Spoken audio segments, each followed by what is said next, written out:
So, Sadhguru, what about when people say that we were created by God? See, obviously you did not create yourself, that's for sure. Our ideas of God may vary from culture to culture. Different people around the world have different ideas about it, different beliefs about it.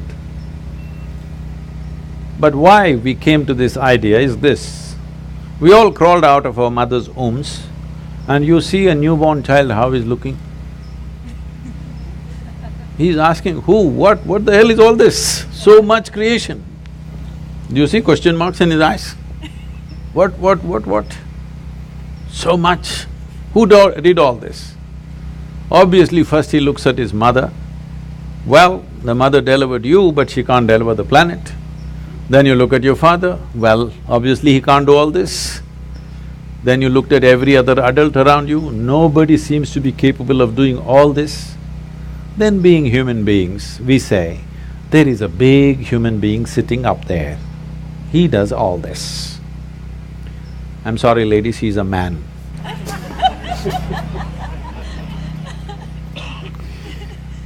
Because we are human, we are thinking a big human is up there. But it's a fact that we did not create this, isn't it? Neither this nor this. We did not create this, we meddled with it. We meddled with it, we muddled with it, but we did not create it, for sure. So we need an explanation. This is a choice you have. Do you need an explanation or are you willing to explore?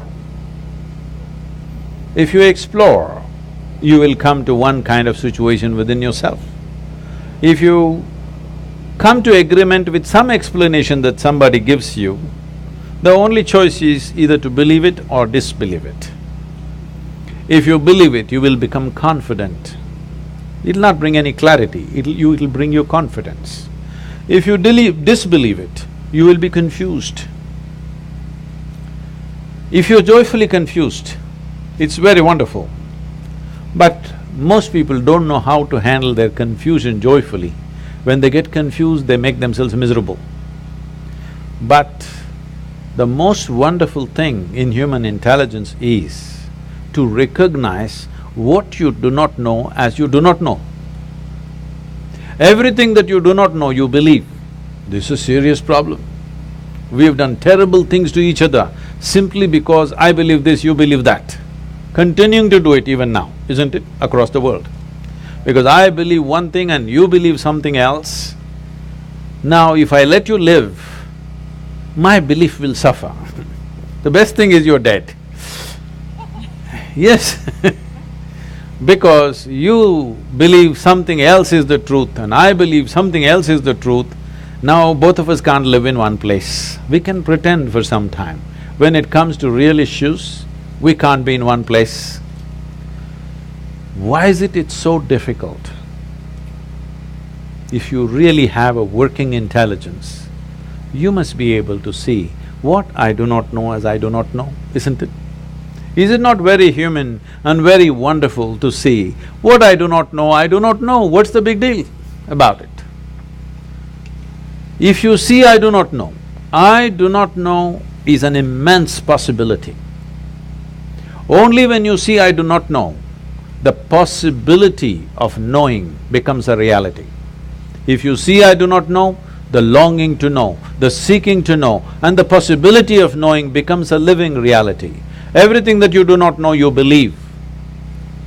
You have to be only among your kind. If you are with another kind of people, either they should not exist or you should not exist, that's all it'll lead to. So this is something that we have to come to, because human intelligence is at its best when it does not know. If I just think I know, I will become stupid because I have my conclusions about everything. If I see I do not know, intelligence is full on, isn't it? You want to keep your intelligence in a working mode or a off mode? You saving it for another place? No, I want to know because it looks like that. A lot of people are saving it for elsewhere. No, you need it here. If you need it here, please look at this and see. When you see I do not know, you become very conscious, very aware, very alert. Is it true? When you think I know, you do the dumbest and idiotic things, very gross things, yes or no? Yes. If you really see I do not know, you have fight with nobody. You have no fight with anybody, isn't it? Yes. I know is always a fight. So in the yogic culture, there is a phenomena. I'm calling this a phenomena because today, this evening, you may not understand what I'm saying, but if you invest some time and energy, you will understand. We identify with our ignorance, never with our knowledge. Because it doesn't matter how much you know, if you read the libraries on the planet, still what you know is the minuscule in this existence, isn't it? Hello? Yes. But your ignorance is boundless. Yes or no? Yes. So, if you're identified with your ignorance, you will be borderless, boundless human being. If you're identified with your knowledge, you will become a constipated human being. Constipated means it happens little by little. This is how life is happening right now. Little by little it is happening. It is not happening in a beautiful way. It is little by little. We have to strive to find one moment of joy somewhere. We have to do so many things to experience one moment of ecstasy. If you want to just live here, drenched with nameless ecstasies going on in every cell in your body, every moment of your life, then you must identify with your ignorance. You must come to terms with your ignorance. If you come to terms with your ignorance and pay enough attention, if you're ignorant, you naturally pay attention, isn't it? If you pay enough attention, you will see with all this scientific knowledge that we have, we still do not know one atom in its entirety. We know how to use them, we know how to break them, we know how to fuse them, we know how to make them explode, but we don't know what the hell it is even today. Yes or no? So if you pay enough attention, you clearly realize you don't know a thing. Well, he asked that question, this is all I did. When I was just 4.5 years of age, I suddenly realized I don't know a thing. So if somebody gave me a glass of water, I'm just looking at the water because I do not know what is water. Well, I know how to use the water, but I don't know what it is. Even today you don't know what it is. If I find a leaf, I'm staring at it for 4 or 5 hours. If I sit up in my bed, I'm just staring at the darkness for the entire night. My dear father, being a physician, he started thinking I need psychiatric evaluation. So this boy is simply staring at something all the time. My problem is I look at this, I still don't know this, so I'm not able to shift my attention to anything else. If I look at this, I'm just looking at this because I've still not figured this out. So if you pay enough attention, this universe opens its doors only to those who pay enough attention. Whichever door has been opened for you in your life has opened because you paid attention to that dimension of life, yes or no? Yes. That's the only way it works.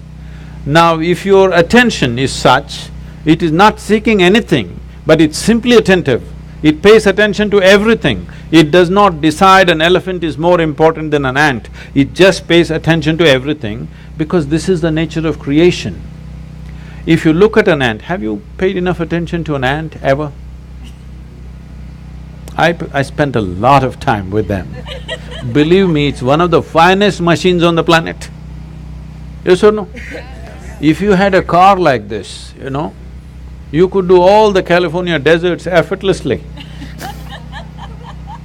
It's such a fine machine, it's not a simple thing. If you pay enough attention to the ant, you will realize whatever created this ant, it did not pay any less attention to the ant than it paid to you. Yes or no? Yes. Then who the hell are you to decide who should get more attention and less attention? It is just that you have to sharpen your ability to pay attention, not to any particular thing, to simply pay attention. If you pay enough attention, Is it true this body, though you gave food from outside, this body was created from inside? Yes? So whatever is the source of creation must be functioning from within you, isn't it? Is it? So, when you don't know what is the nature of the source of creation, you may use in English language. In India we have many words. In this part of the world, you may call it God. It's just your explanation for the source of creation, isn't it? Because you have no explanation for the creation, you saying, God made this. We have 1,000 names for that, all right? But fundamentally, we are trying to explain the source of creation. Is it true in your experience, the source of this life's creation is functioning from within you? If it's functioning from within you, if it's somewhere up there and you missed it, it's okay. If it's happening from within you and you missed it, isn't it a tragedy? Hello?